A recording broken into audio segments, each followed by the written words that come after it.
As the infamous Epstein Files are set to be released, President Donald Trump and his quick-witted press secretary, Karoline, orchestrate a series of increasingly outlandish distractions to divert the nation's attention.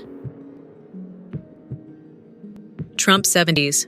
Charismatic, prone to hyperbole, and a master of media manipulation. 30s. Sharp, pragmatic, and eternally exasperated press secretary. Justice Alara Reid, 60s. Stern, principled, and unimpressed by political theatrics. Dr. Thorne, 50, a distinguished, slightly bewildered astrophysicist. VO. President Trump paces, a phone glued to his ear. Karoline sits opposite him, meticulously organizing briefing notes, a look of growing dread on her face. A TV in the corner silently shows a ticking clock countdown. Epstein Files, 24 hours until release.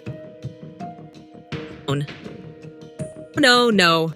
It has to be bigger. We need to make the moon landing look like a school play. Think practical, folks. Think razzmatazz. To Karoline. And my dear, we have a situation. A very, very unfortunate situation with these terribly unfair Epstein papers. Believe me, it's a problem. Sir, they're not unfair. They're legally mandated disclosures, and they involve a lot of powerful people. Exactly, which is why we need to change the conversation immediately. What's our first play? Karoline sighs, consults notes. The initial idea was a surprise executive order declaring Tuesday's National Taco Day. Trump stares blank. Tacos? Karoline, are you trying to get me impeached for culinary incompetence? We need something that screams, look over here, not over there. Karoline. Entire presidency. Missing the sarcasm. Precisely! Get me the Chief Justice. We're going to make a Supreme Court announcement. A big one! Reporters are buzzing. Karoline stands at the podium, looking unusually grave. Trump stands beside her, beaming. Chief Justice Alara Reid awkwardly to his other side, looking like she'd rather be anywhere else. Ladies and gentlemen, the President has an urgent announcement regarding the future of the American judiciary. Phone. Friends, Patriots, today marks a new era. I'm proud to announce, with the full backing of our tremendous Chief Justice, who, by the way, is doing a fantastic job, truly the best, that we are officially renaming the Supreme Court. Reporters murmur confusedly. Alara Reid's eyes widen in horror. That's right. From this day forward, to truly reflect its unmatched quality and my incredible appointments, it will now be known as the Super-Duper Awesome Court, and all future rulings will be delivered via interpretive dance. Stunned silence. Then, a cacophony of shouts from reporters. Alara Reid looks like she might spontaneously combust. Whispering furiously to Karoline. Interpretive dance? I was told this was about judicial reform. Back. A distraction, Justice. A very, very large distraction. In a bizarre turn of events today, President Trump announced the renaming of the Supreme Court, just hours after an asteroid was confirmed to be on a near-miss trajectory with Earth. In the news, the headline blares, Supreme Chaos, Nation Reacts to Super-Duper Awesome Court. Below it, a smaller Karon, Epstein Files 12 hours until release. Hands. Brilliant! Nobody's talking about those nasty files. They're all talking about justice interpretive dancing, Himmel being cancelled. Really historic.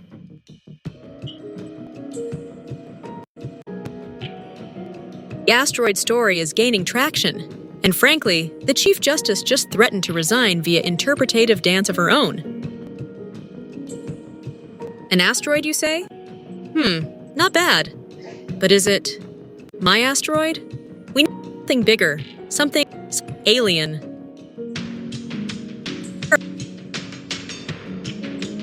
It's not fake an alien invasion.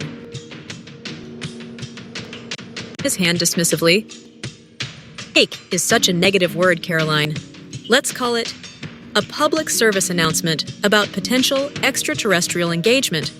Get me that space scientist, Dr. Thorne, the one with the wild hair.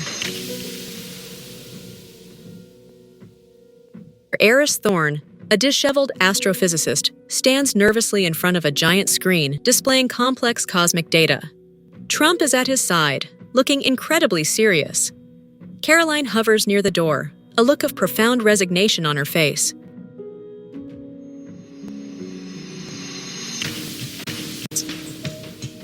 Americans, today, we stand on the precipice of something truly tremendous.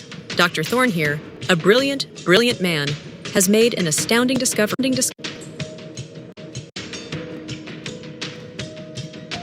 Observed an unusual EM spiky off smoothly. An EM spike that clearly indicates the imminent arrival of a very, very friendly alien delegation. They're coming to congratulate me on my amazing economy and perhaps share some of their advanced technology, which I'm sure will be the best technology. Behind them, previously showing star charts, suddenly switches to a crudely animated UFO hovering over the White House with zap and pew, pew, pew sound effects flashing across it.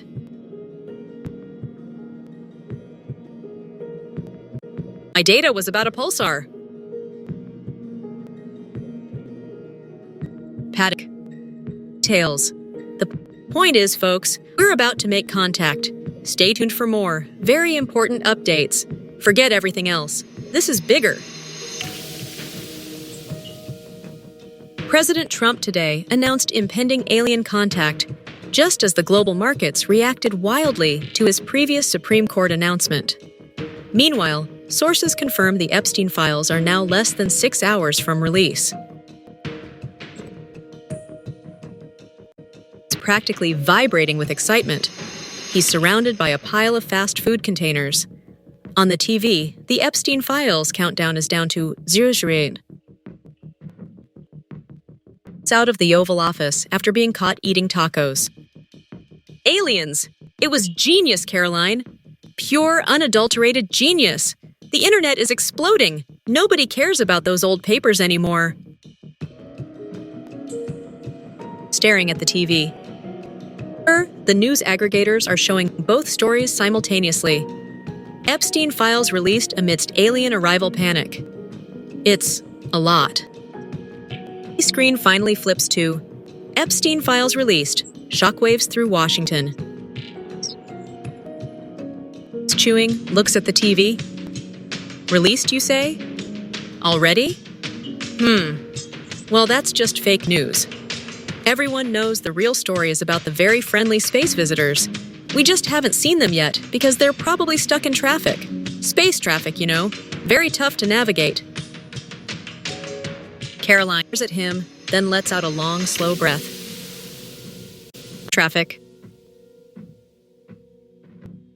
Triumphant.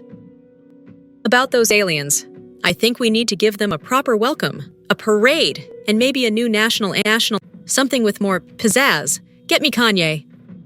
Karoline just stares into the middle distance,